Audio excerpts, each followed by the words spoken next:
ನಮಸ್ಕಾರ, ನೀವು ನೋಡ್ತಾ ಇದ್ದೀರಾ ಫ್ರೀಡಂ 19 ನ್ಯೂಸ್ ಚಾನೆಲ್. ನಿಖರ ಮತ್ತು ಪರಿಶೀಲಿತ ನಿರಂತರ ಸುದ್ದಿಗಳನ್ನ ಜವಾಬ್ದಾರಿಯುತವಾಗಿ ತಲುಪಿಸುವಂತ ವಿಶ್ವಾಸಾರ್ಹ ಸುದ್ದಿ ವೇದಿಕೆ ಫ್ರೀಡಂ 19 ನ್ಯೂಸ್ ಚಾನೆಲ್ಗೆ ತಮಗೆಲ್ಲರಿಗೂ ಆತ್ಮೀಯವಾದಂತಹ ಸ್ವಾಗತ. ಬನ್ನಿ ಇವತ್ತಿನ ಸುದ್ದಿಗಳನ್ನ ನೋಡೋಣ.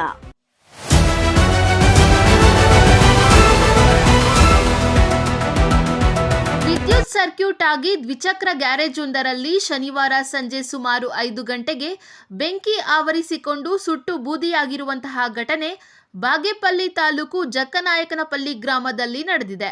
ಯಾವುದೇ ಪ್ರಾಣ ಹಾನಿಯಾಗದೆ ಅಂಗಡಿ ಮಾಲೀಕರು ಪಾರಾಗಿದ್ದು, ಆದರೆ ಅಂಗಡಿಯಲ್ಲಿ ಇರುವಂತಹ ಹಳೆಯ ವಾಹನಗಳು ಸುಟ್ಟು ಬೂದಿಯಾಗಿರುತ್ತದೆ. ಅಗ್ನಿಶಾಮಕ ಸಿಬ್ಬಂದಿಯೂ ಬಂದರೂ ಪ್ರಯೋಜನವಿಲ್ಲದಂತಾಗಿದೆ. ವರದಿ ಶಿವಕುಮಾರ್, ಫ್ರೀಡಂ 19 ನ್ಯೂಸ್, ಬಾಗೇಪಲ್ಲಿ. ಇವಿಷ್ಟು ಇಂದಿನ ಪ್ರಮುಖ ಸುದ್ದಿಗಳು. ಕರ್ನಾಟಕದ ಪ್ರತಿಯೊಂದು ಮೂಲೆಗೂ ನಿಖರ ಮತ್ತು ಪರಿಶೀಲಿತ ಮಾಹಿತಿಯನ್ನು ಜವಾಬ್ದಾರಿಯುತವಾಗಿ ತಲುಪಿಸುವಂತಹ ಪ್ರಯತ್ನದಲ್ಲಿ ನಾವು ಸದಾ ನಿಮ್ಮ ಜೊತೆ. ಫ್ರೀಡಂ 19 ನ್ಯೂಸ್ ಚಾನೆಲ್ನ ವೀಕ್ಷಕರಿಗೆ ಧನ್ಯವಾದಗಳು.